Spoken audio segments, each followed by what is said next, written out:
research poll shows that only 4% of Black registered voters would vote for a Republican candidate. While Black Republicans are few, the study found they tend to be younger than Black Democrats. A Black Republican group called Project 21 believes the sway of young Black voters comes from the lack of upward mobility, poverty, crime, and other social ills. Project 21 is a network of Black leaders from across the nation and have identified 10 critical areas for reform and are offering 57 recommendations to remove barriers blocking Blacks. I don't like the word Blacks, but that's okay, Black people. Craig DeLuz, a Project 21 member and founder of Uncommon Sense Media Group, is joining us to explain their blueprint for a better deal for Black America plan. Hello, Mr. DeLuz, welcome to the show. It's a pleasure to be here. Thank you for being here. I had a chance to look over this blueprint for a better deal for Black America, and I would be remiss if I didn't start off by saying that this is an extensive report of super anti-Black, and I would even say white supremacist talking points that are filled with completely absurd notions that want to roll back all of the racial progress that we've made in terms of civil rights and advancement. So what do you have to say for this plan and why you believe the suggestions that you've made, such as trying to ban critical race theory, get rid of all kinds of civil rights protections, is actually the right plan for Black America? Okay, well, first of all, your mischaracterization of the plan is, and as well, by the way, of Project 21, just goes to demonstrate how little you probably spent on it or on Project 21. First of all, Project 21 is not a Republican group. It's a group of people who conservative. Think differently. We didn't say Republican. Than the left-wing paradigm. In other words, the Black community is just like every other community, in that not everyone thinks alike. Right, we come from different. We have different beliefs. We have different. We have a variety of beliefs. We have a variety of positions on issues. Oftentimes, depending on what that issue is, the challenge we have, in particular, as a Black community, is monolithically we only come at it from one perspective. And we've lost, unfortunately, this is unfortunately an issue on both the right and the left. We've lost the idea of being able to talk about public policy nuance. And when we start talking about public policy nuance, we start to take a look at all of the items or perspectives from both sides and look to see which ones are going to be best for the Black community. What we've wound up with is our policymakers and our politicians only support those on the left.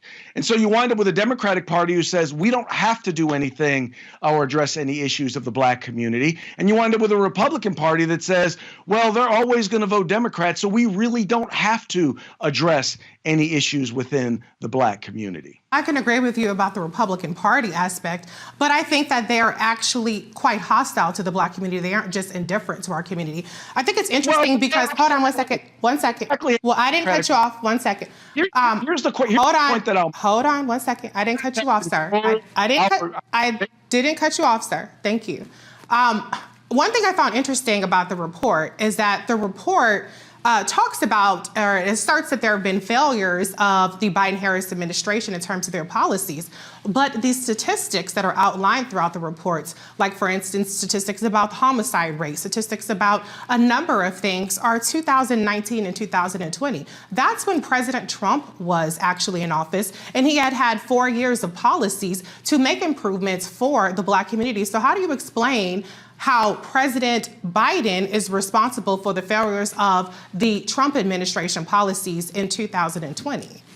Well, first of all, understand that the executive summary that was written as it came forward, you look at the put it this way, what the numbers were in 2020, which, by the way, were 2020 and 2019, the numbers have increased since then. And if you look at where those numbers, whether it's crime, whether it's poverty, where those numbers have gotten worse are in particular are in areas that are run by Democrats in major urban inner cities like San Francisco, like Oakland, like Los Angeles, like Chicago, like New York. And these are areas that have been run by Democrats, not just for a few years, but for generations. You look across the country and you look at where liberal policies are put in place, right? Crime is the highest, unemployment is the highest, economic opportunity is the lowest, quality of education is the lowest. I'm not here not saying the Republicans have all the answer, the conservatives have all the answers, but here's what I know. I know the Democrats have demonstrated that they simply do not. Well, that's not true that crime is highest and a number of things that you asserted were the highest in Democratic areas. But just because you say it's not true doesn't mean it's not true. Okay, just because you say it's true doesn't mean it's true. So where we go with that?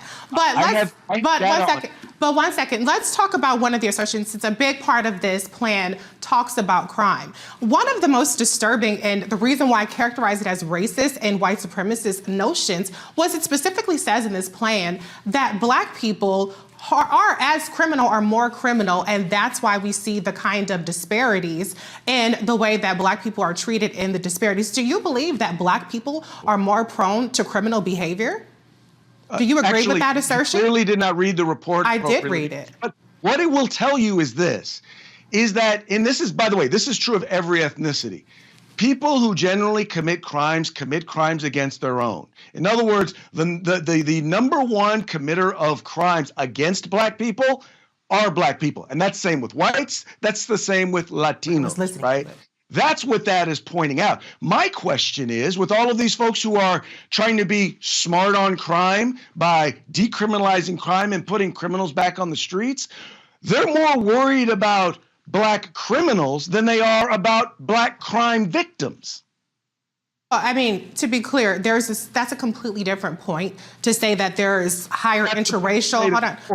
That's completely different to say that the number one perpetrators of crime against Black people are Black people, as opposed to saying that Black people are more criminal. If we look at, for instance, I agree with you, but what you're saying the report says is not what it says. That is what it said, but that's okay if you don't want to acknowledge that, or if you don't believe that, then I'm glad that you repudiate that aspect of the report. But we do have situations like, for instance, how Black people are disproportionately stopped for weed offenses, marijuana offenses, as opposed to white people when Black people and white people have the same usage of drugs. One of the things that your plan calls for is for not decriminalizing marijuana. Can you explain that position?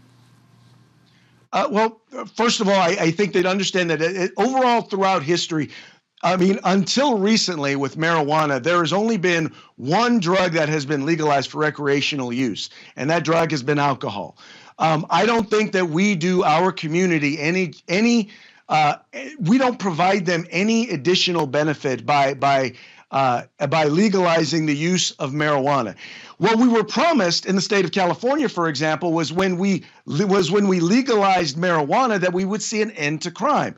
The exact opposite has happened. What we've seen is an underground black market of marijuana and cannabis is actually taking over the market, right? In other words, people have not changed whether or not they're smoking it. What's happened is they also haven't changed where they've bought it. The only difference is that they're not going to jail for possessing it.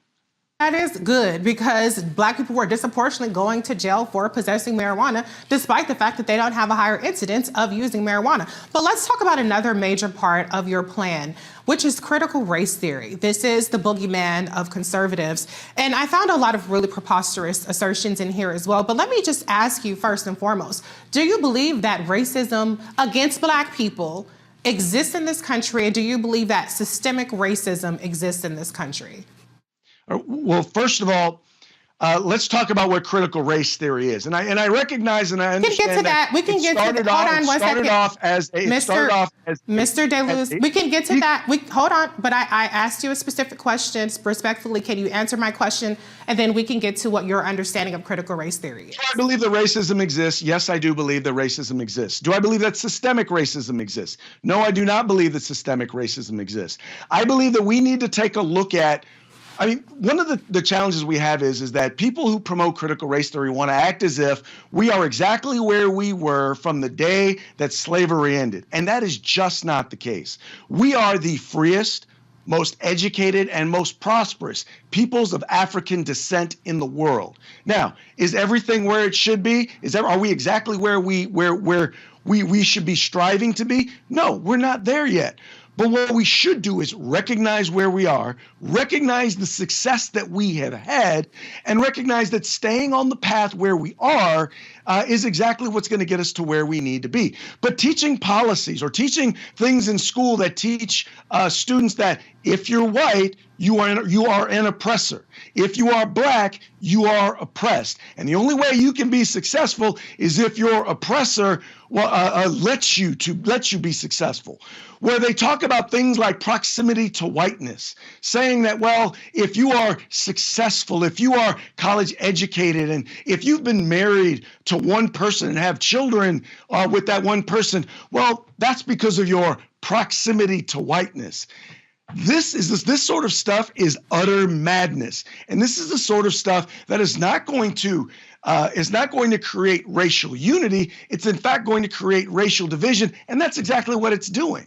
Well, first of all, we've had racial division in this country since the beginning of time. I mean, we did come here as kidnapped, enslaved people. So this whole notion that critical race theory is creating something is really absurd, and it's actually creating a lot of hysteria by all the mischaracterizations of critical race theory. It's not hysteria at all. I sit on a school board. I've sat on a school board for 18 years, and I've seen them work to try and implement this stuff. And I'm telling you right now, this stuff is divisive. And as we're trying to bring people together, and we've worked in our school district to try and do diversity training, to try and do what we call resiliency training, cultural competency with our staff. And it wasn't until this racist, anti-racism training started to come in that we started to have issues and divisions and concerns like this. Oh, anti-racism is the problem as opposed to racism. That's a very interesting assertion, but I'm going to bring in my panel to see if they have any questions for you, Mr. DeLuz. I'm going to start off with our professor, Mr. Michael Imhotep. Do you have any questions? I've been going through looking at some of this, and first of all, what you're saying about critical race theory is blatantly false. And then you want to reinstate Donald Trump's divisive, combating race and sexual stereotyping executive order.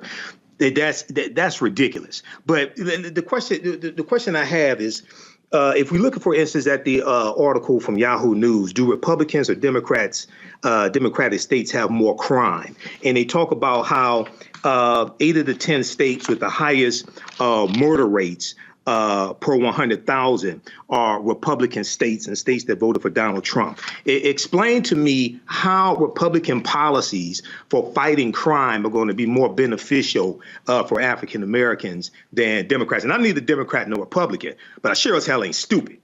And I know when people are trying to snow job our people as well. But explain that to me. And then I got a follow up to deal with marijuana, because if you study the history of why marijuana was made illegal, it largely goes back to Harry J. Anslinger in 1937, who was a white supremacist who targeted African Americans and who lied in front of Congress about the effects of marijuana as well. But we can get to that later. Go ahead and answer the first question. Okay, I'll use the state of California as an example. In the early 90s, in the state of California, we passed a number of laws which actually, which were included mandatory minimums for various different crimes. We started to institute things like going after people who were involved in violent crime, people who were involved in the drug trade, and what we found was for over 20 years we saw a decrease, we saw a cut in crime, in violent crime, and in property crime. And then in the early 2010s, about the time that we got our then Attorney General Kamala Harris, came in with this idea of, well, we're going to institute policies that are smart on crime. And as a part of smart on crime, what we're going to do is we're going to take things that are crimes, major crimes, felonies, and we're going to call them misdemeanors. And then not only are we now going to then call them misdemeanors, we're going to take the people who committed those crimes, we're going to take them out of state prison, and we're going to put them into county jails. Now, as a result of that, we've seen a number of things happen. Number one, the people who went from state prison to county forced then people who were in the county jails out onto the streets. On top of that, in many cases, you had people who were in county jails, which, by the way, are built for up to a year's stay. They're not built for long term, for more than a year. So you saw people who were going into county jails that didn't have rehabilitation programs, weren't set up for long term, and weren't set up for the populations that they had. And so then they started releasing prisoners. So now let's see. We've decriminalized crime. Oh, we got rid of bail. So now that we've gotten rid of bail, when you arrest somebody for committing a crime, we're now just going to release them onto the streets, where there are multiple stories. You're talking about bail reform. You're talking about bail reform.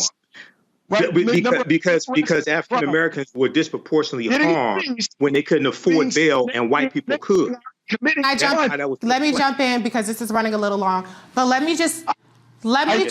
Remember, the war on drugs started in 1971 with Richard Nixon. Republicans don't want to talk about that. He was a Republican the last time I checked. The war on drugs started June 17th, 1971, when a Republican named Richard Nixon declared his war on drugs in front of Congress. So if we want to deal with that, we need to go back there and come forward. Go ahead. Pause, fellas, pause. Is my mic working? Is my mic on? Can y'all hear me? Okay, thank you very much. All right.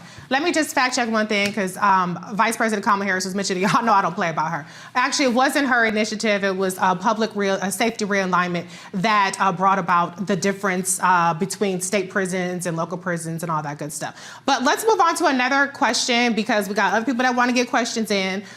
So Kelly, you're up next. I didn't even have to ask this. Y'all had 5 minutes back and forth. Kelly, can you go ahead with your question, please? Sure. So we only covered 2 of these topics in this like manifesto, blueprint, what have you, and those were the crime and the CRT. I want to focus on CRT only because it delves into another area, which is specifically education, not just ideologies in general. I need to know why you think learning about history is destructive. Because at the end of the day, critical race theory has been inflated to mean a whole bunch of things. At the end of the day, it really is a legal concept, but what it has been incorporated into as far as education is concerned is really correcting the wrongs that have been taught to myself and generations after me and setting the record straight, such as the enslaved were not just immigrants that came over to America from Africa. That is part of critical race theory in a lot of jurisdictions. Native Americans were not just giving people turkeys in a cornucopia during the Mayflower. That's part of critical race theory. You understand what I'm saying? So I need to know what is woke. Why is that even being demonized? Why is it that whenever it comes to Black history or critical aspects of Black history, that gets shut down for the sake of, frankly, white guilt? Okay. Before you answer that, is my mic on? Mr. DeLuz, I want to be respectful to you, so I just want to give you a heads up. We have one more panelist ask you a question. So if you can keep it relatively brief so that we can get the last person in and then move on to the next segment, I would really appreciate it. I don't want to have to cut you off, so I'm just telling you up front. Thank you. So first of all, let's understand that I think people on both sides are conflating what critical race theory is. I am not opposed to the idea of teaching our history, good and bad, in particular, and also when it comes to the issue of dealing with the issue of race and the history of African Americans. I know when I grew up, when I went to school, we didn't cover it the way we needed to. My point here is that what you're talking about, teaching and talking about the history, is not what critical race theory does, or at least it's not all that it does. And that's the problem. Is there are a lot of things. And by the way, critical race theory, at least I can only speak for California, has not been passed as a curriculum in any school district. Now, aspects of it, because it's not a curriculum, points of it have been put in place in various different places by various different instructors throughout the country. I'm just saying, my point is that those are the things that we need to be talking about and addressing. talking about our history, not telling kids, well, if you're white, you're oppressed and you need to be ashamed of your whiteness. And that's the sort of stuff Respectfully, sir, not one teacher on this earth has ever said that to a white baby. No one. And I am friends with plenty of teachers. I have sat on boards. No black teacher has ever told a white baby, you are the great-great-grandchild of my oppressor. That does not happen. There are teachers who have done that. We're going to move on to the last panelist. Thank you. Please, with your question for Mr. DeLuz. I'll let him answer her question. That's okay. I'll let him answer the question. Interrupted. But the individual who's supposed to answer the questions gets interrupted. Let's rewind, because let's fact check. I asked you to keep it relatively brief. I gave you a chance to answer it. It was a couple of minutes last I checked. But we do have another segment. We have other people holding on. I wish we could have an entire knockdown, drag-out fight about this for 2 hours. But this is a news program with other segments. So, Matt, please, with your question. I would call it news, but okay. My question is, why do you want to end consent decrees when they're based upon evidence that these are cities and municipalities that have had, disparate policing? It seems to me that if you are a supporter of the police, you should also be able to be someone who has a check on them, right? If you say we're going to hold the citizens accountable, we're going to hold the police accountable. Consent decrees are based on evidence. So why would it be part of your policy platform that you want to repeal those? I have to be honest, in particular, the section on consent decrees, I'm not particularly familiar with. I do believe in law enforcement accountability. Things like body cameras are vitally important and should be instituted for all law enforcement, in part because it not only helps keep police accountable, but in many cases, it's actually helped exonerate them or show exactly what happened in many, many cases. It's not the complete story, but it does tell part of the story. And I apologize that I don't know more about the consent decrees. Thank you, Mr. DeLuz, for acknowledging that instead of BSing your way through that segment. To be honest, you sound just slightly more reasonable than this document. And I listened to it and I was aghast at many of the assertions. But we do agree on body cameras because that has been instrumental in bringing justice to light. And to your point, if the cop is innocent, then it will show that as well. So, Mr. DeLuz, thank you so much for your time, coming into the Lion's Den and giving us your perspective on the Project 21 group. Thank you so much. All right, take care. All right. All right, folks, back to our Roland Mark Unfiltered video in just one moment. When you talk about blackness and what happens in black culture, we're about covering these things that matter to us, speaking to our issues and concerns. This is a genuine people-powered movement. There's a lot of stuff that we're not getting. You get it, and you spread the word. We wish to plead our own cause. Too long have others spoken for us. We cannot tell our own story if we can't pay for it. This is about covering us. Invest in black-owned media. Your dollars matter. We don't have to keep asking them to cover our stuff. So please support us in what we do, folks. We want to hit 2,000 people, $50 this month, raise $100,000. We're behind 100,000, so we want to hit that. Y'all money makes this possible. Check some money orders. Go to P.O. Box 57196, Washington, D.C. 20037-0196. The Cash App is $RM Unfiltered. PayPal is R Martin Unfiltered. Venmo is RM Unfiltered. Zelle is Roland at RolandSMartin.com.